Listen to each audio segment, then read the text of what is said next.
Team जलाल बाबरकत नाम है। मैं आपके सामने पास्टर जूलिया डेविड बस पाकिस्तान के तवज्जुद से बाइबल मुक़द्दस में से हम खरूज उसका 12वां बाब तलावत करेंगे।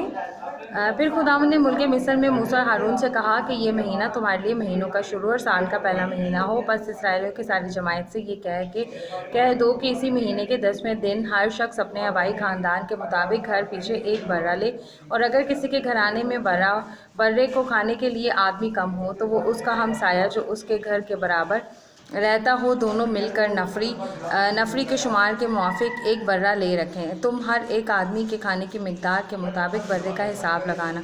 तुम्हारा बर्रा बेऐब और यकसाला नर हो और ऐसा बच्चा हो, या तो भेड़ों में से चुन कर लेना या बकरियों में से, और तुम उसे इस महीने की 14वीं तारीख तक रख छोड़ना। और इसराइलियों के कबीलों की सारी जमात शाम को उसे ज़बह करे और थोड़ा सा खून लेकर जिन घरों में वो उसे खाएं उनके दरवाज़ों के दोनों बाजुओं पर ऊपर की चौखट पर लगा दें, और वो उसके गोश्त को उसी रात आग पर भूनकर बेखमीरी रोटी और कड़वे साग पात के साथ खा लें। उसे कच्चा या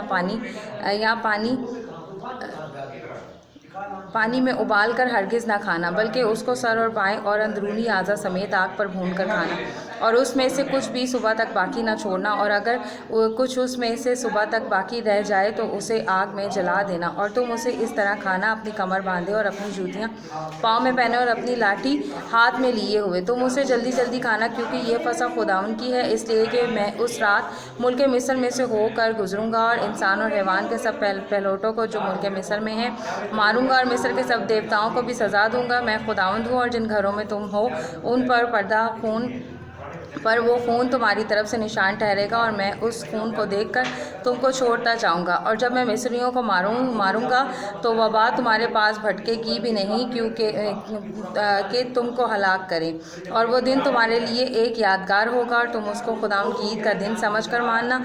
तुम उसे हमेशा की रस्म करके उस दिन को नस्ल दर नस्ल ईद का दिन मानना। 7 दिन तक तुम बेखमीरी रोटी खाना, और पहले ही दिन खमीर अपने अपने घर से बाहर कर देना, इसलिए कि जो कोई पहले दिन से 7वें दिन तक खमीरी रोटी खाए वो शख्स इसराइल में से काट डाला जाएगा। और पहले तुम्हारा मक़दस मजमा हो और 7वें दिन भी मुक़द्दस मजमा हो। उन दिनों में कोई काम ना किया जाए सिवाय उस खाने के जिसे हर एक आदमी खाए, फ़क्त यही किया जाए। और तुम बेखमीरी रोटी की ये ईद मनाना, क्योंकि मैं उसी दिन तुम्हारे जद्दों को मुल्क मिस्र से निकालूंगा, इसलिए तुम उस दिन को हमेशा की रस्म करके नस्ल दर नस्ल मानना। पहले महीने की 14वीं